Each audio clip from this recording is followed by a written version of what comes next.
Bonjour tout le monde, ici Camille Poulain, naturopathe à l'Armoire Épicerie Santé. Donc aujourd'hui, je vous parle du ménage de printemps, le nettoyage de printemps pour le corps, parce que ça commence à sentir le printemps, même s'il y a encore de la neige et tout ça, mais on commence à avoir des journées un peu plus lumineuses. On sent que le soleil il est un peu plus chaud, fait on s'en va tranquillement vers le printemps, puis les petites pousses qui vont bientôt surgir, là, je dis bientôt, mais dans quelques semaines vont surgir.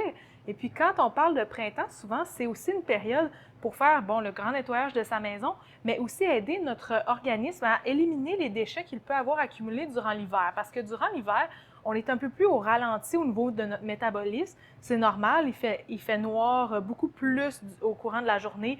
On n'a pas du tout les mêmes habitudes alimentaires parce que les aliments sont moins frais. Souvent, on a plus envie d'avoir du comfort food. Donc, on a plus tendance aussi à être sédentaire, à bouger un petit peu moins, à vouloir se reposer plus, ce qui est correct parce qu'on écoute notre rythme naturel, mais il peut y avoir des déchets qui vont plus s'accumuler dans l'organisme. Puis au printemps, c'est justement une période où la vitalité de l'organisme va remonter. Et puis, on peut s'inspirer de la nature, en fait, qui nous offre souvent les premières plantes, les premières verdures pour aider notre organisme à se nettoyer. Fait que je vais vous parler un petit peu de ça aujourd'hui, comme préparatif qu'on peut faire pour dans les prochaines semaines là, avec l'arrivée du printemps. Donc, premièrement, 3 plantes vraiment intéressantes pour soutenir le corps dans son nettoyage du printemps et revitaliser l'organisme, ramener de l'énergie, ramener des minéraux, de la nutrition après un hiver qui est plus difficile au niveau des vitamines et minéraux. Ça va être l'ortie, le pissenlit et la bardane. Fait que je vais vous en parler un petit peu. Premièrement, le pissenlit, en fait, il y a différentes façons de le prendre, mais il y a les premières feuilles de pissenlit qui sortent au printemps, sont intéressantes à cueillir, évidemment, dans des endroits où on n'arrose pas avec des pesticides, donc pas dans un parc, par exemple, mais si on a des pissenlits sur son terrain, on peut cueillir les feuilles, les nettoyer et les mélanger dans notre salade. Ça va faire un petit tonique amer pour notre digestion. Le pissenlit, la feuille de pissenlit a des propriétés vraiment pour aider au niveau de la production de la bile, soutenir la digestion. Et puis, ça va aider aussi au niveau de l'élimination des déchets parce que ça supporte le rein. Ça, c'est surtout la racine qui va faire cette action-là. Donc, souvent, on va utiliser la racine en tisane. On a différentes solutions. Par exemple, la Clé des Champs fait la racine de pissenlit en vrac, donc on peut l'infuser nous-mêmes dans un infuseur. Sinon, on a aussi en sachet des mélanges intéressants, par exemple de feuilles et de racines. Fait que là, on peut aller supporter autant le côté amertume, donc le foie, que les reins avec la racine. Donc le pissenlit est intéressant en début de printemps là, pour vraiment aider à soutenir l'élimination des déchets par le rein et supporter le foie en même temps. On a aussi intérêt à ajouter la bardane. Souvent, on va mélanger bardane et pissenlit parce que la bardane, en fait, c'est une plante qui est dite dépurative. Elle aide à prendre les déchets qui sont stockés dans les cellules, les ramener dans la circulation sanguine pour qu'ils soient éliminés.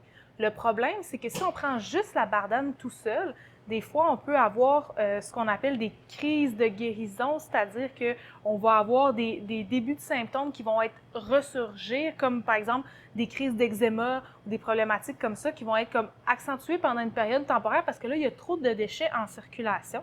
Donc, c'est intéressant d'aller chercher l'alliance du pissenlit et de la bardane parce que le pissenlit va aider à ouvrir les émonctoires comme les reins.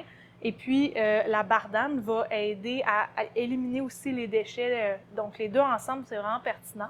Souvent, on va prendre à peu près une cuillère à thé, une demi à une cuillère à thé de chaque par tasse. Sinon, il y a aussi l'ortie.